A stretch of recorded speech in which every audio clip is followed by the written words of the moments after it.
Assalamualaikum warahmatullahi wabarakatuh. Perkenalkan saya Khairnisa Lalusu dengan NIM PO 7142322111 dari Prodi D4A tingkat 2. Di sini saya akan menjelaskan mengenai jurnal yang saya kaji sebelumnya dengan judul Deteksi Virus Influenza Tipe A Subtype H5N1 dari Apusan Tenggorokan Penderita Influenza-like illness di Makassar dengan teknik real-time PCR. Baik, saya akan menjelaskan sedikit mengenai PCR atau Polymerase Chain Reaction adalah pemeriksaan laboratorium untuk mendeteksi DNA atau RNA virus.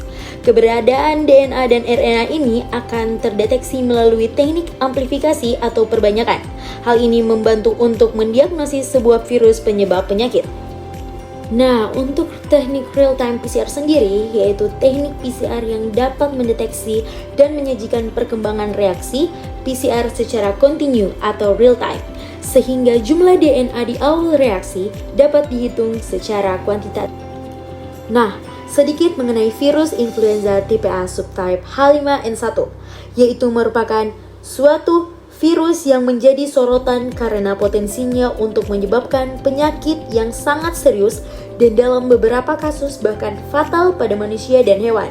Virus H5N1 ini dikenal secara umum sebagai virus flu burung. Dan mengapa sampel yang digunakan berupa apusan tenggorokan? Dikarenakan apusan tenggorokan adalah salah satu jenis sampel yang sering digunakan dalam pemeriksaan real-time polymerase chain reaction atau real-time PCR. Nah, selanjutnya saya akan menjelaskan sedikit mengenai faktor pendukung penggunaan sampel tersebut pada pemeriksaan ini. Terdapat 5 faktor, yaitu lokasi infeksi, materi genetik virus, sensitivitas dan spesifitas, metode pengambilan sampel, dan ketersediaan. Nah, untuk yang pertama, lokasi infeksi. Virus influenza umumnya menginfeksi saluran pernapasan atas, sehingga apusan tenggorokan merupakan cara yang efektif dan berpotensi mengandung virus influenza. Yang kedua, materi genetik virus. Apusan tenggorokan dapat mengandung materi genetik RNA virus influenza yang diperlukan untuk analisis real-time PCR. Nah, yang ketiga, sensitivitas dan spesifitas. Apusan tenggorokan memiliki potensi untuk memberikan sampel yang sensitif dan spesifik untuk pemeriksaan virus influenza. Nah, yang keempat, metode pengambilan sampel. Pengambilan apusan tenggorokan relatif, tidak invasif, dan dapat dilakukan dengan cepat. Yang kelima, ketersediaan. Metode pengambilan sampel yang lebih terjangkau dan dapat diterapkan dalam berbagai pengaturan medis. Selanjutnya, mengapa dilakukan pendeteksian virus influenza tipe A subtype H5N1 dari apusan tenggorokan penderita influenza-like illness dengan teknik real-time PCR? Itu untuk pengembangan ilmu terutama dalam pendeteksian virus influenza tipe A dan B pada penderita influenza-like illness dan dapat digunakan sebagai dasar diagnostik kasus flu burung khususnya H5N1.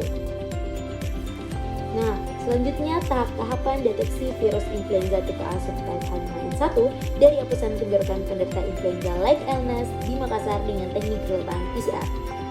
Nah, terdapat 8 tahap untuk mendeteksi virus influenza tipe A subtype H5N1 dengan menggunakan real-time PCR. Yaitu yang pertama, yaitu pengumpulan sampel. Sampel apusan tenggorokan dari penderita dengan gejala influenza-like illness harus dikumpulkan secara hati-hati dan dengan teknik steril untuk menghindari kontaminasi. Nah, yang kedua, ekstraksi RNA. RNA virus influenza tipe A subtype H5N1 perlu diekstraksi dari sampel apusan tenggorokan.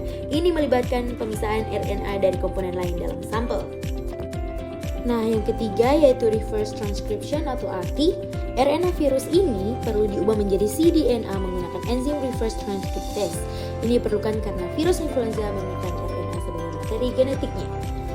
Nah, yang keempat yaitu persiapan regen dan primer.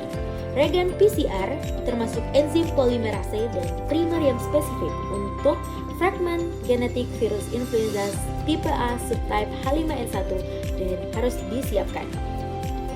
Nah, yang kelima yaitu real-time PCR amplifikasi. fragmen DNA, cDNA virus influenza tipe A subtype H5N1 yang telah diubah dari RNA akan diperbanyak menggunakan PCR.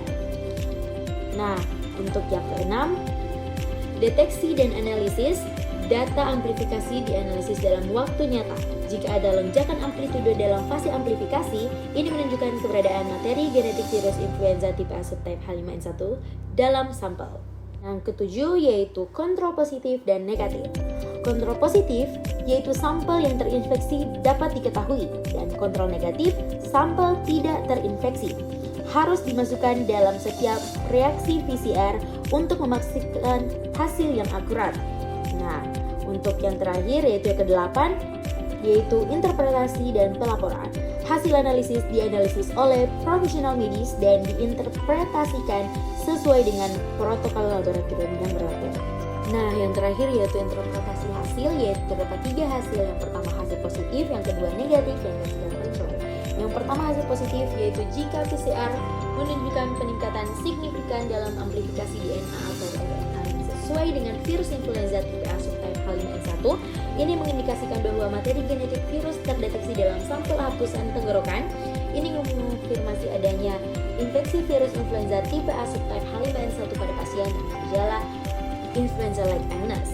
Yang kedua yaitu hasil negatif jika hasil PCR tidak menunjukkan peningkatan amplifikasi yang signifikan atau tidak ada peningkatan DNA atau RNA virus yang terdeteksi, maka interpretasinya adalah bahwa materi genetik virus influenza tipe A subtype H5N1 tidak terdeteksi dalam sampel, namun tidak ada menyingkirkan kemungkinan infeksi lain atau penyebab gejala influenza-like illness. Nah, yang ketiga yaitu kontrol. Hasil PCR harus selalu dibandingkan dengan hasil kontrol positif dan negatif yang dimasukkan dalam setiap reaksi. Kontrol positif menunjukkan bahwa metode PCR berfungsi dengan baik dan bisa mendeteksi virus yang ada dalam sampel.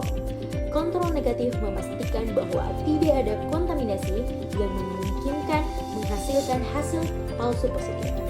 Nah, teman-teman, itulah tadi merupakan penjelasan dari jurnal yang telah saya kaji sebelumnya.